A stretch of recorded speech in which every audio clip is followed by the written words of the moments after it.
နိဗ္ဗာန်ခေတ်မှာ social media ကိုအသုံးပြုများပြီးတော့ခါလေကြိုက်ကျွန်တော်တို့အိပ်ပျော်ဖို့ခက်ခဲဖြစ်စေတယ်။နောက်တစ်ခုကျတော့ကျွန်တော် overthinking ဖြစ်ရင်လည်းကျွန်တော်တို့အိပ်ပျော်ဖို့အတွက်ခက်ခဲဖြစ်တယ်။ဒီဟာနဲ့ပတ်သက်ပြီးတော့ဒီဗီဒီယိုကိုကျွန်တော်တို့တစ်ချက်ကြည့်ရအောင်ဗျ။ဒီလူကတော့ဒါ neuroscientist ပညာရှင်တူဖြစ်ပြီးတော့ဒါအိပ်ပျော်ခြင်း sleep နဲ့ပတ်သက်ပြီးတော့ research လုပ်ရတဲ့သူဖြစ်ပါတယ်။သူက Dr. Matthew Walker ဖြစ်ပါတယ်။နာမည်ကျွန်တော်တို့ချက်ကြည့်ရအောင်နော် Neuroscientist Dr. Matthew Walker ဖြစ်ပါတယ်ဒီကြောင့်လည်းသူပါတယ်ပြောရတယ်ဆိုတော့ကျွန်တော်ချက်ကြည့်ရအောင် what we call sort of sleep hygiene that you can do, and then I'll come on to maybe just some unconventional tips that we've sort of touched on, and we've spoken about many of these. The first thing I would recommend people to do, and this is why when some people say, oh, what about this new sleep supplement, or it's 40 quid for this bottle of these new sleep natural medications, I'm going to give it a try. I would say try these tried and true things first before you spend your money on supplements. First thing is regularity.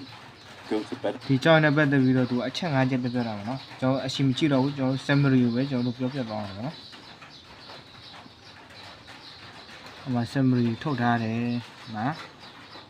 helpful 8ဆိုတဲ့လူတွေကဒီဗီဒီယိုရဲ့ပတ်သက်ပြီးတော့ summary ထုတ်ထားတယ်နော်ဒီ summary ကိုကျွန်တော်တို့ချက်လေးလည်းကြည့်အောင်မတ်တိချပါလဲဆိုတော့ regularity ရဲ့ regularity ကပုံမှန်လုပ်ဖို့လိုတယ် go to bed and wake up at the same time every day ကျွန်တော်နေ့စဉ်နေ့တည်းအိပ်ရဝင်နေအိပ်ရထက်ခြင်းဟာပုံမှန်ဖြစ်နေဖို့လိုတယ်အချိန်တစ်ခုတတ်မှတ်တက်ပြီးတော့ဒါတလေကြိုက်ကျွန်တော်တို့အိပ်ရစောစောဝင်ပြီးတော့တစ်ခါတလေကြိုက်ကျွန်တော်တို့ကအိပ်ရဝင်နောက်ကြတယ်ဖြစ်တယ်အဲ့လိုမဟုတ်ဘူးကျွန်တော်အိပ်ရဝင်ရဲ့ချိန်9နာရီဆိုရင်9နာရီပုံမှန်ဖြစ်ဖို့လိုတာပေါ့နော်ဒါပြပြတိုင်း regularity ဖြစ်ရမယ်တဲ့နောက်တစ်ပတ်နေ့ချက်ပါလို့ဆိုတော့ dan နဲ့ကပါလဲဆိုတော့ကျွန်တော်အိပ်ရမဝေတဲ့အချိန်တနာရီမှာကျွန်တော်တို့အိမ်မှာရှိတဲ့မီလုံးတွေမီအိမ်တွေကိုလေးပုံမှတပိုးတော့ပိတ်ထားမယ်ဒါမှမဟုတ်မီလုံးကိုပိတ်ပြီးတော့အိမ်မယ်လို့သူကအကြံပေးတာဘာဖြစ်လို့ဆိုတော့ကျွန်တော်တို့အဲ့လိုလုပ်ပြီးဆိုရင်ကျွန်တော်အုံနောက်ကကိုယ့်ကိုအချက်ပေးတာပေါ့နော်အိပ်ပျော်ဖို့အချိန်ရောက်ပြီလို့အုံနောက်ကကိုယ့်ကိုတတိပေးလို့မျိုးဖြစ်တယ်ပေါ့နော်အဲ့လိုဆိုရင်ကျွန်တော်တို့ဒန်းနဲ့